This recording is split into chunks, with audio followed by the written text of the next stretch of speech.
ಸ್ನೇಹಿತರೆ ನಮಸ್ಕಾರ. ಚಲನೀಯ ಸ್ಟಾರ್ ದರ್ಶನ್ ರೇಣುಕಾಸ್ವಾಮಿ ಹತ್ಯೆ ಪ್ರಕರಣದಲ್ಲಿ ಅರೆಸ್ಟ್ ಆಗಿ ಈಗ ಜೈಲು ವಾಸ ಕಾಯಂ ಆಗ್ತಾನೆ ಇದೆ. ಇನ್ನೂ ಕೂಡ ಸಾಕಷ್ಟು ದಿನ ಜೈಲಿನಲ್ಲಿ ಇರೋದು ದರ್ಶನ್ಗೆ ಅನಿವಾರ್ಯ ಆಗಿದೆ. ಹೀಗಾಗಿ ದರ್ಶನ್ ಜೀವನದಲ್ಲೂ ಕೂಡ ಅಥವಾ ಜೀವನ ಶೈಲಿಯಲ್ಲೂ ಕೂಡ ಸಾಕಷ್ಟು ಬದಲಾವಣೆಯನ್ನು ನಾವೀಗ ಗಮನಿಸ್ಬೋದು. ಜೈಲಿನಲ್ಲಿ ಒಂಟಿಯಾಗಿರುವಂಥ ದರ್ಶನ್ ತನ್ನ ಈ ಮಾನಸಿಕ ಖಿನ್ನತೆಯನ್ನು ಹೋಗಲಾಡಿಸೋದಕ್ಕೆ, ಜೊತೆಗೆ ತಾನು ಇನ್ನೊಬ್ಬರ ಜೊತೆಗೆ ಬೆರೆಯೋದಕ್ಕೆ ಸಾಧ್ಯ ಆಗದೇ ಇರೋದ್ರಿಂದ ಸಹಜವಾಗಿ ಅಲ್ಲಿ ಏನಾದರೂ ಮಾಡಿ ಬ್ಯುಸಿಯಾಗಿರ್ಬೇಕಲ್ವಾ, ಅದಕ್ಕೋಸ್ಕರ ಪುಸ್ತಕ ಓದೋದು, ಯೋಗ ಮಾಡೋದು, ಜೊತೆಗೆ ಒಂದಷ್ಟು ಆ್ಯಕ್ಟಿವಿಟೀಸ್ಗಳಲ್ಲಿ ಭಾಗವಹಿಸೋದು, ಅಂದರೆ ತನಗೆ ತಾನೇ ಆ್ಯಕ್ಟಿವಿಟೀಸ್ಗಳಲ್ಲಿ ಭಾಗವಹಿಸೋದು, ಭಜನೆ ಮಾಡೋದು, ಈ ರೀತಿಯಾದಂತಹ ಒಂದಷ್ಟು ಚಟುವಟಿಕೆಗಳಿಂದ ಮೈಂಡ್ ಡೈವರ್ಟ್ ಆಗೋದನ್ನು ತಪ್ಪಿಸ್ಕೊಳ್ತಾ ಇದ್ದಾರೆ. ಜೊತೆಗೆ ಮಾನಸಿಕವಾಗಿ ಖಿನ್ನತೆಗೆ ಜಾರುವಂತಹ ಒಂದಷ್ಟು ಚಾನ್ಸಸ್ ಇರೋದರಿಂದ ಅದ್ಯಾವುದೂ ಕೂಡ ಅವಕಾಶ ಸಿಗಬಾರ್ದು, ಆ ರೀತಿಯಾದಂಥ ಪ್ರಯತ್ನವನ್ನು ಮಾಡ್ತಿದ್ದಾರೆ ಅನ್ನುವಂಥದ್ದು ಜೈಲಿನ ಒಳಗಿಂದ ಬರ್ತಿರುವಂಥ ಇನ್ಫಾರ್ಮೇಷನ್ಸ್. ಅದರ ಜೊತೆಗೆ ದರ್ಶನ್ ಅವರ ವಿಗ್ಗನ್ನು ತೆಗೆಯಲಾಗಿದೆ, ಕ್ಲೀನ್ ಹೆಡ್ ಶೇವನ್ನು ಮಾಡಲಾಗಿದೆ ಅನ್ನೋಂಥ ಮಾಹಿತಿ ಕೂಡ ಸಿಗ್ತಾ ಇದೆ. ಹಾಗಾದರೆ ದರ್ಶನ್ ತಲೆ ಬೋಳಿಸೋದಕ್ಕೆ ಕಾರಣ ಏನು? ಜೊತೆಗೆ ದರ್ಶನ್ ಜೈಲಿನ ಒಳಗಡೆ ಪ್ರತಿಯೊಂದು ಕ್ಷಣವನ್ನು ಕೂಡ ಎಷ್ಟು ಗಂಟೆಗಳ ರೀತಿಯಲ್ಲಿ ಖಂಡಿತಾ ಇದ್ದಾರೆ. ಅಂದರೆ ಸಹಜವಾ, ನಮಗೆ ಕಷ್ಟ ಇದ್ದಾಗ, ಟೆನ್ಷನ್ಸ್ ಇದ್ದಾಗ ಒಂದೊಂದು ನಿಮಿಷವೂ ಕೂಡ ಒಂದೊಂದು ಗಂಟೆಯ ರೀತಿ ಫೀಲ್ ಆಗ್ತಾ ಇರುತ್ತೆ. ಆ ರೀತಿ ದರ್ಶನ್ಗೂ ಕೂಡ ಆಗ್ತಾ ಇದೆಯಾ? ಇದರ ಬಗ್ಗೆ ದರ್ಶನ್ ಅವರ ಆಪ್ತರ ಬಳಿ ಹೇಳಿಕೊಂಡಿದ್ದೇನು? ಇದೆಲ್ಲದರ ಬಗ್ಗೆ ಕಂಪ್ಲೀಟ್ ಮಾಹಿತಿಯನ್ನು ನಿಮ್ಮ ಮುಂದೆ ಇಡ್ತಾ ಹೋಗ್ತೀನಿ. ಅದಕ್ಕಿಂತ ಮುಂಚೆ ನೀವಿನ್ನೂ ಕೂಡ ನಮ್ಮ ಚಾನಲನ್ನು ಸಬ್ಸ್ಕ್ರೈಬ್ ಮಾಡಿಲ್ಲ ಅಂದರೆ ದಯವಿಟ್ಟು ಕೂಡಲೇ ಸಬ್ಸ್ಕ್ರೈಬ್ ಮಾಡಿ ಸ್ನೇಹಿತರೆ. ಯಾರೇ ಆಗಲಿ ಇಲ್ಲಿ ಇಂತಹದೊಂದು ಬಾಳನ್ನು ಎದುರಿಸೋದು, ಅದು ಕೂಡ ಜೈಲು ವಾಸವಂತಹ ಬಾಳನ್ನು ಎದುರಿಸೋದು ಅಷ್ಟು ಸುಲಭ ಅಲ್ಲ. ಯಾಕೆಂತ ಹೇಳಿದ್ರೆ ಇಲ್ಲಿ ಒಬ್ಬ ಸ್ಟಾರ್ ನಟನಾಗಿದ್ದವನು, ಎಲ್ಲವೂ ಕೂಡ ಒಂದು ಶಿಳ್ಳೆ ಹೊಡೆದ್ರೆ, ಚಪ್ಪಾಳೆ ಹೊಡೆದ್ರೆ ಬಂದು ನಿಲ್ಲುವಂತಹ ಒಂದು ಚಾನ್ಸಸ್ ಇತ್ತು. ಅಷ್ಟರ ಮಟ್ಟಿಗೆ ಶ್ರೀಮಂತಿಕೆ, ಅಷ್ಟರ ಮಟ್ಟಿಗೆ ಎಲ್ಲವನ್ನು ಕೂಡ ಪಡೆದಿದ್ದಂಥ ದರ್ಶನ್ ಇವತ್ತು ಜೈಲು ಹಕ್ಕಿಯಾಗಿ ಜೈಲು ವಾಸವನ್ನು ಅನುಭವಿಸ್ತಿದ್ದಾರೆ.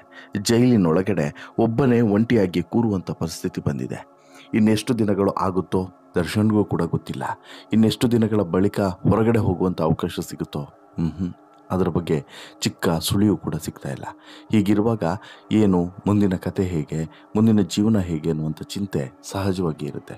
ಇದೇ ಕಾರಣದಿಂದ ಈಗ ದರ್ಶನ್ ಇದೊಂದು ವಿಚಾರದ ಬಗ್ಗೆ ಸಿಕ್ಕಾಪಟ್ಟೆ ಆಲೋಚನೆ ಮಾಡ್ತಿದ್ದಾರೆ, ಸಿಕ್ಕಾಪಟ್ಟೆ ಮಾನಸಿಕವಾಗಿ ವೀಕ್ ಆಗಿದ್ದಾರೆ ಅನ್ನುವಂಥ ಮಾಹಿತಿಯೂ ಕೂಡ ಸಿಗ್ತಾ ಇದೆ. ಯಾಕಂತ ಹೇಳಿದ್ರೆ ಸಹಜ ಅಲ್ವಾ, ಈಗ ಯಾರೇ ಆಗಲಿ ಒಂದೊಳ್ಳೆ ಜೀವನವನ್ನು ಸಾಗಿಸ್ತಿದ್ದವರಿಗೆ ಸಡನ್ನಾಗಿ ಬದುಕೆ ಬದಲಾಗುವಂತಹ ಅಥವಾ ಜೈಲು ಸೇರುವಂತಹ ಪರಿಸ್ಥಿತಿ ಬಂತು ಅಂತ ಹೇಳಿದರೆ ಬಹುಶಃ ಏನಾಗಬಹುದು, ಅದೇ ರೀತಿಯಾದಂಥ ಪರಿಸ್ಥಿತಿ ದರ್ಶನ್ದು ಕೂಡ. ಈಗ ಏನೂ ಕೂಡ ಇಲ್ಲ, ಜೈಲಿನಲ್ಲಿ ಏನೂ ಕೂಡ ಇಲ್ಲ. ಮತ್ತೊಂದು ಕಡೆ ಏನೇ ಆದರೂ ಕೂಡ ಬೇಲ್ ಸಿಗುವವರೆಗೆ ಏನೂ ಕೂಡ ಮಾತನಾಡೋಕ್ಕೂ ಕೂಡ ಸಾಧ್ಯವಿಲ್ಲ. ಹೀಗಾಗಿ ಒಂದು ರೀತಿಯಲ್ಲಿ ದರ್ಶನ್ ಪರಿಸ್ಥಿತಿ ಹೇಗಾಗಿದೆ ಅಂತ ಹೇಳಿದರೆ ಅತ್ತದರಿ ಇತ್ತ ಪುಲಿ ಎನ್ನುವಂಥ ಪರಿಸ್ಥಿತಿ. ಹೊರಗಡೆ ಬರೋಕ್ಕಂತೂ ಅವಕಾಶನೇ ಇಲ್ಲ, ಒಳಗಡೆ ನೆಮ್ಮದಿಯಾಗಿ ಇರೋಕ್ಕೆ ಆಗ್ತಾ ಇಲ್ಲ. ಹೀಗೆ ನಾನಾ ಸಂಕಷ್ಟಗಳ ನಡುವೆ ಆಲೋಚನೆಗಳ ನಡುವೆ ದರ್ಶನ್ ಒದ್ದಾಡ್ತಿದ್ದಾರೆ. ಹೀಗಾಗಿ ದರ್ಶನ್ ಇವತ್ತು ಈ ಒದ್ದಾಟ, ಈ ಮಾನಸಿಕ ಖಿನ್ನತೆ ಮತ್ತು ಈ ತೊಳಲಾಟಗಳಿಂದ ಮುಕ್ತಿ ಪಡೆಯೋದಕ್ಕೋಸ್ಕರ ಯೋಗ ಮತ್ತು ಇತರ ಆ್ಯಕ್ಟಿವಿಟೀಸ್ನ ಮೊರೆ ಹೋಗಿದ್ದಾರೆ. ದರ್ಶನ್ಗೆ ಈಗ ಒಂದೇ ಇರೋದು ದಾರಿ, ಬೇರೆ ಏನೂ ದಾರಿ ಇಲ್ಲ.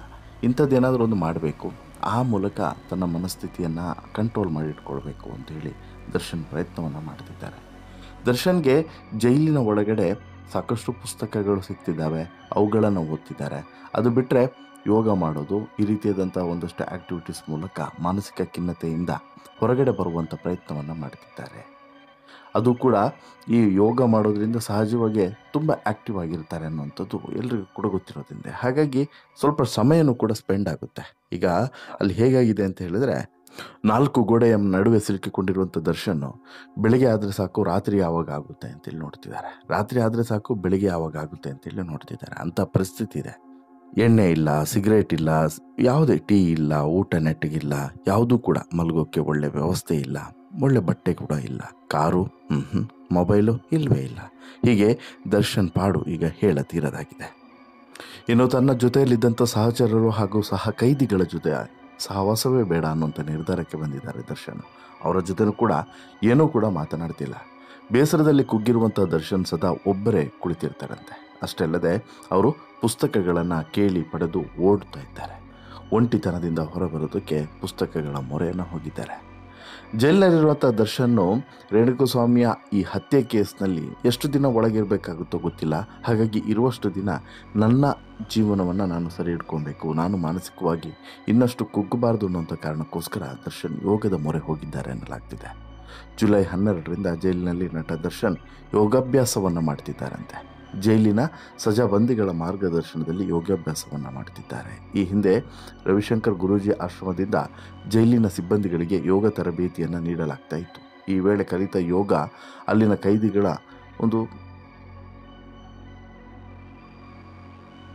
ಈ ವೇಳೆ ಕಲಿತಂಥ ಯೋಗವನ್ನು ಅಲ್ಲಿನ ಕೈದಿಗಳು ನಟ ದರ್ಶನ್ ಅವ್ರಿಗೂ ಕೂಡ ಹೇಳಿಕೊಡ್ತಿದ್ದಾರೆ. ಅಂದರೆ ಅಲ್ಲಿನ ಸಹ ಕೈದಿಗಳೇ ದರ್ಶನ್ ಅವ್ರಿಗೆ ಯೋಗ ಪಾಠವನ್ನು ಮಾಡ್ತಿದ್ದಾರೆ ಅನ್ನೋದು ಈಗ ಗೊತ್ತಾಗ್ತಿದೆ.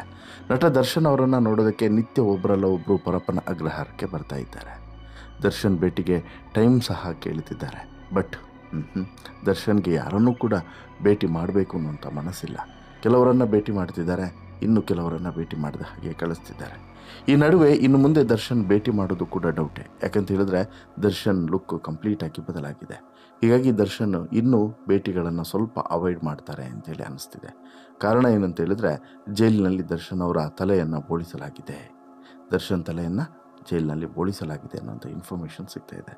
ಹೌದು, ರೇಣುಕಾಸ್ವಾಮಿ ಹತ್ಯೆ ಪ್ರಕರಣದಲ್ಲಿ ಜೈಲು ಸೇರಿರುವಂಥ ನಟ ದರ್ಶನ್ ಅವರ ಹೆಡ್ ಶೇವ್ ಮಾಡಲಾಗಿದೆ. ಜೈಲಿನಲ್ಲಿ ವಿಗ್ ಮೇಂಟೈನ್ ಮಾಡೋದು ತುಂಬ ಕಷ್ಟ. ಈ ಹಿನ್ನೆಲೆಯಲ್ಲಿ ಈ ರೀತಿಯಾದಂಥ ಒಂದು ನಿರ್ಧಾರವನ್ನು ತೆಗೆದುಕೊಳ್ಳಲಾಗಿದೆ.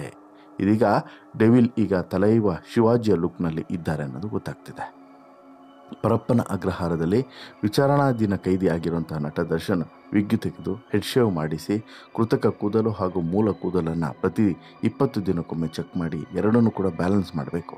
ಇದು ಜೈಲಿನಲ್ಲಿ ಇರುವಂಥ ಕಾರಣಕ್ಕೋಸ್ಕರ ಸಾಧ್ಯ ಆಗೋದಿಲ್ಲ ಅನ್ನುವಂಥ ಕಾರಣಕ್ಕೋಸ್ಕರ ಈ ನಿರ್ಧಾರಕ್ಕೆ ಬಂದಿದ್ದಾರೆ. ಅಲ್ಲದೆ ಈ ರೀತಿ ಕ್ಲೀನ್ ಮಾಡೋದಕ್ಕೆ ದರ್ಶನ್ಗೆ ಸಮಯವೂ ಕೂಡ ಇಲ್ಲ, ಅನುಮತಿಯೂ ಕೂಡ ಇಲ್ಲ. ಹೀಗಾಗಿ ಹೆಡ್ ಶೇವ್ ಮಾಡಿಸಿ ಯಾವ ಕಿರಿಕಿರಿನೂ ಬೇಡ ಅಂತ ಹೇಳ್ಬಿಟ್ಟು ಈ ರೀತಿಯ ತೀರ್ಮಾನಕ್ಕೆ ಬಂದಿದ್ದಾರೆ. ವಿಗ್ ಮೇಂಟೈನ್ ಮಾಡೋದು ಕಷ್ಟವಾದ ನಿಟ್ಟಿನಲ್ಲಿ ಅಧಿಕಾರಿಗಳಿಂದ ಈ ನಿರ್ಧಾರ ತೆಗೆದುಕೊಂಡಿದ್ದಾರೆ ಅನ್ನೋದು ಕೂಡ ಗೊತ್ತಾಗಿದೆ. ಸದ್ಯ ತಲೆ ಕೂದಲು ಬೋಳಿಸಿರುವಂಥ ಕಾರಣ ವಿಗ್ ಮೇಂಟೆನೆನ್ಸ್ ತಲೆನೋವು ದರ್ಶನ್ಗೆ ಇಲ್ಲ. ಇನ್ನು ರೇಣುಕಾಸ್ವಾಮಿ ಹತ್ಯೆ ಪ್ರಕರಣಕ್ಕೆ ಸಂಬಂಧಿಸಿದಂತೆ ನಟ ದರ್ಶನ್ ಮತ್ತು ಪವಿತ್ರ ಗೌಡ ಜೈಲು ಸೇರಿ ತಿಂಗಳಾಗ್ತಾ ಬಂತು. ಅಲ್ಲಿಗೆ ಒಂದಂತೂ ಕ್ಲಿಯರ್ ಸ್ನೇಹಿತರೆ, ದರ್ಶನ್ ಹೊರಗಡೆ ಬರುವಾಗ ದರ್ಶನ್ ಕಂಪ್ಲೀಟ್ ಲುಕ್ ಬದಲಾಗಿರಬಹುದು. ದರ್ಶನ್ ಒಳಗಡೆ ಹೋಗುವಾಗ ಹೇಗಿದ್ರೋ ಹಾಗೆ ಹೊರಗಡೆ ಬರುವಾಗ ಇರೋದಿಲ್ಲ ಅನ್ನೋದು ಸ್ಪಷ್ಟ. ಜೊತೆಗೆ ಅದಾದ ಬಳಿಕವೂ ಕೂಡ, ಹೊರಗಡೆ ಬಂದ ಬಳಿಕವೂ ಕೂಡ ದರ್ಶನ್ ಮತ್ತೆ ಅದೇ ರೀತಿ ಇದ್ದರೆ ಅದು ಅಪಾಯವೂ ಕೂಡ. ಮತ್ತು ಇನ್ನಷ್ಟು ಬದಲಾಗದೇ ಇದ್ದರೆ ದರ್ಶನ್ ತನ್ನ ತಲೆಯ ಮೇಲೆ ತಾನೇ ಚಪ್ಪಡಿ ಕಲ್ಲನ್ನು ಎಳ್ಕೊಳ್ಳೋದು ಕೂಡ ವಾಸ್ತವ ಅಂತಲೇ ಹೇಳ್ಬೋದು. ನಿಮಗೇನಿಸುತ್ತೆ ಸ್ನೇಹಿತರೆ, ದರ್ಶನ್ನಲ್ಲಿ ಈ ಬದಲಾವಣೆಗಳನ್ನು ಗಮನಿಸಿದಾಗ ಏನು ಅನ್ನಿಸ್ತಿದೆ? ದಯವಿಟ್ಟು ಕಮೆಂಟ್ ಮಾಡಿ ತಿಳಿಸಿ. ಜೊತೆಗೆ ಈ ಸ್ಟೋರಿ ಇಷ್ಟ ಆಯಿತು ಅಂತ ಹೇಳಿದ್ರೆ ಲೈಕ್ ಮಾಡಿ, ಶೇರ್ ಮಾಡಿ, ಚಾನಲ್ಗೆ ಸಬ್ಸ್ಕ್ರೈಬ್ ಆಗೋದನ್ನು ಮರಿಬೇಡಿ. ಧನ್ಯವಾದ.